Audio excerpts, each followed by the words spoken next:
चलिए अब हम बात करते हैं माता चंद्रघंटा की। आज नवरात्रि का तीसरा दिन है। ये दिन होता है माता चंद्रघंटा का और आज के दिन इनके ही स्वरूप की पूजा की जाती है। नवरात्रि के तीसरे दिन माँ चंद्रघंटा स्वरूप की पूजा होती है। चंद्रघंटा देवी का स्वरूप तपे हुए स्वर्ण के समान कांतिमय है। चेहरा शांत एवं सौम्य है और मुख पर सूर्यमंडल की आभा चिटकी रहती है। माता के सिर पर अर्ध चंद्रमा मंदिर के घंटे के आकार में सुशोभित है, जिसके कारण देवी का नाम चंद्रघंटा हो गया। अपने इस स्वरूप से माता देवगण, संतों और भक्तजनों के मन को संतोष एवं प्रसन्नता प्रदान करती हैं।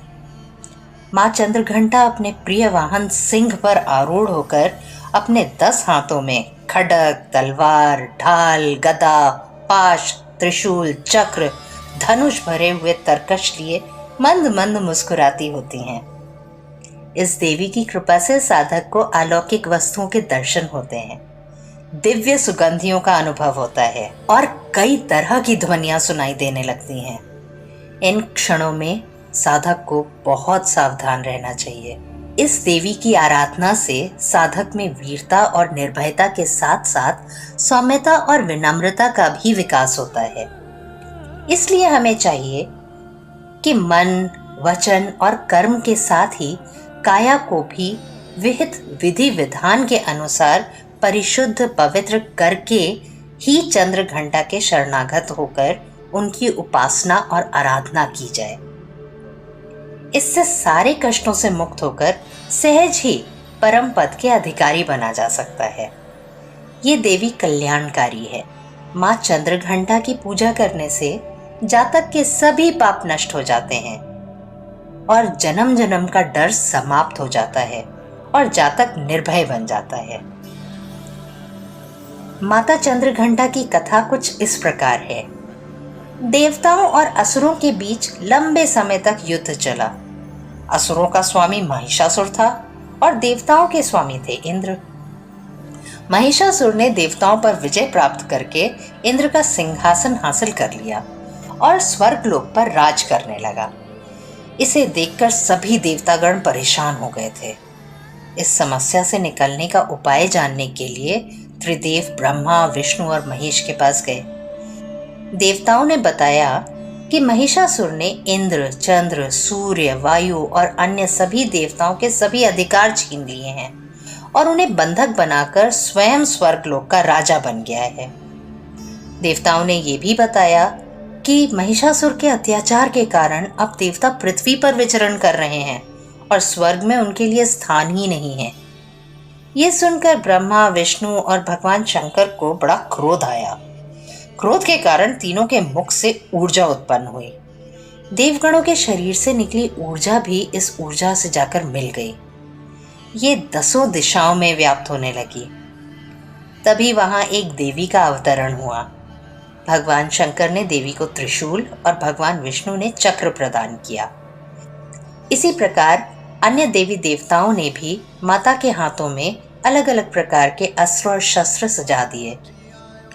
इंद्र ने भी अपना वज्र दिया और ऐरावत हाथी से उतारकर एक घंटा दिया।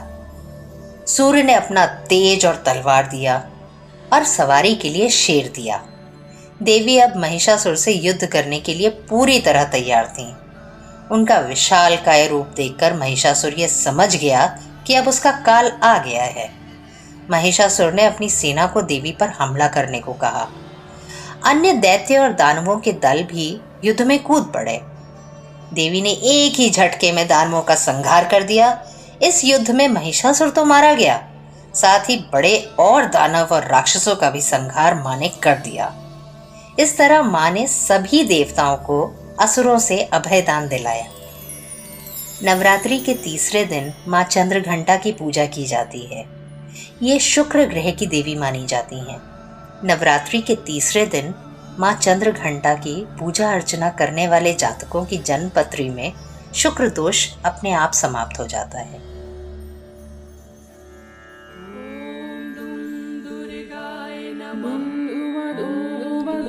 पिण्डज प्रवरारूढा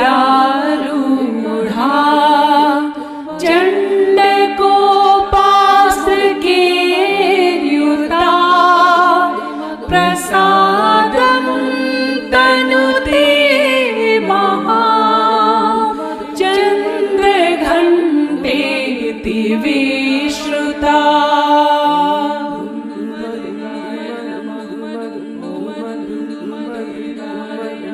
पिण्डज प्रवरारूढा चण्डकोपास्त्रकेर्युता प्रसादं तनुते महा चन्द्रघण्टेति विश्रुता चन्द्रघण्टेति विश्रुता चन्द्रघण्टेति विश्रुता।